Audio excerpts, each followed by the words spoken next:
Cuttack Balijatra CMC स्वास्थ्य team चढ़ाऊ उभय तल और उपर पड़िया चढ़ाऊ करिछि कटक महानगर निगम खाद्य निरापत्ता विभाग विशेषकर बासी खाद्य बिक्री करने और गच्छित रखी एने बिक्री करने जांच एने आरंभ होइछि।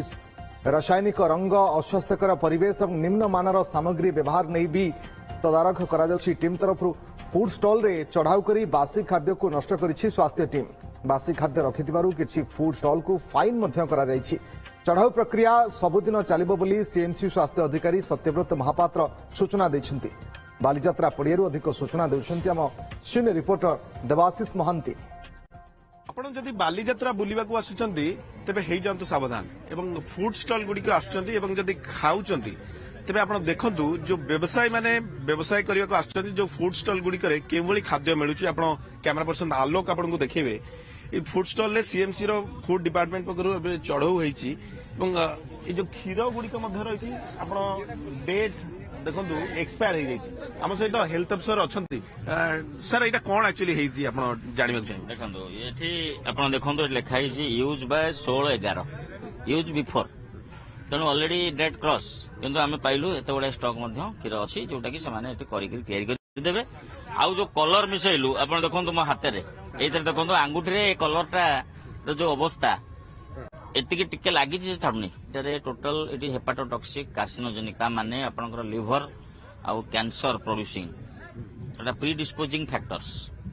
इनिशिएट करे जदि आम एटा को स्लो पॉइजन भाया काम करिवो। तेणु जो प्रकार जदि हाथ रू छाड़ुनी ये पाखस्थल की जीव खाइले एवं तार जहाँ साइड इफेक्ट्स बहुत जिनस बाहर एटा जो आइटम करुँच देखिए विभिन्न प्रकार आइटम रे से गोटे सजावट भाया कलरिंग एजेंट्स हाँ एटारे देखो डीप फ्रीजर रख दी लोक जानवर सुजोग रोनी जेहेतु पब्लिक आसिक 3 फुट दूर से ठिया स्टल ठिया से प्रिपेयर करके देले प्रिपेयर कर देला माइक्रोवेव फाइक्रोवेव गरम हो गला सस फस पकईकि लोक को देदेले आ जो भिड़ में लोकर एसबू प्रति नजर रोनी लोक खाइले पेमेंट करे पड़े। तेणु कि तार जो सब्सिक्वेंट पछ इफेक्टा सेटा केवल आम ही जापर जिनसा साइड इफेक्ट कौन अच्छी बर्तमान फाइन तो हम लाइसेंस देखिए मोर फूड सेफ्टी टीम से देखुं इनश्योर कर कौन कौन अच्छी कौन ना दरकार पड़े से फाइन सील कर दिज्व जब तार किसी न थाए मोर जो 3टी टीम कराई आज आम 2टी टीम संध्या बेले रे मुझे आसिस्ट करी संध्या बेले।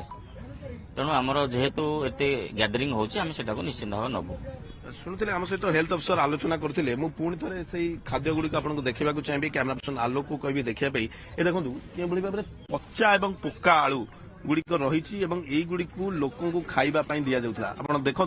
कि भाव में ये आलू गुड़िक पचि जा संपूर्ण और ये पचा आलू गुड़ी को लोक दि जाऊँगी देखो कि भाव में पोका आलू यही को लोक मैंने जो बालीजात्रा बुलिबाकू आसुचंती दर्शक दूर दूरांतर आसुचंती ये व्यवसायी माने असाधु व्यवसायी माने ये विश्व बेपार करुछंती एवं पूरा ये देखिए यही आलू गुड़िक डीप फ्रीज भितर रही जहाँ सीएमसी रो हेल्थ डिपार्टमेंट चढ़ऊ करी धरी एवं ये देखो आ गोटे रंधा आलू रही ये गुड़िक आज तैयारी होता एवं आज व्यवसायी माने यही करिकी लोक मानकु ग्राहक मानकु बिक्री करथिले एवं आउ किछि देखंतु एठी मध्य जो गुड़िक इनग्रेडिएंट्स रहितला से गुड़िक मध्य जबत करा जायछि एवं सबु नष्ट करा जायछि एवं सीएमसी पक्षरु कुहा जायछि जे कठोर कार्यानुष्ठान ग्रहण करा जिवो एवं जो माने लोक माने बा दर्शक माने जो माने बालीजात्रा बुलिबाकू आछथि खाइबा समय रे मध्य सचेतन हुअन्तु एवं आसंता काली मध्य एक टीम जो आसीबो स्टेट रो गोटे टीम आसीबो सेमाने रिपोर्ट सांगे सांगे टेस्ट कला परे लैबोरेटरी जो रिपोर्ट आसीबा कथा ताहा सांगे सांगे रिपोर्ट प्रकाश पाइबो एवं एहा परे कठोर कार्यानुष्ठान ग्रहण करा जिवो। अन्यपटे व्यवसायी मानकु कड़ा निर्देश सीएमसी पक्षरु दिया जायछि जदि एभली करिवे तांको दुकान सील हेबा सहित तांको विरुद्ध रे कार्यानुष्ठान ग्रहण करा जिवो एवं तांको फाइन इम्पोज करा जिवो। कटकरु कैमरा पर्सन आलोक दास सह देवाशीष महांती ओटीवी।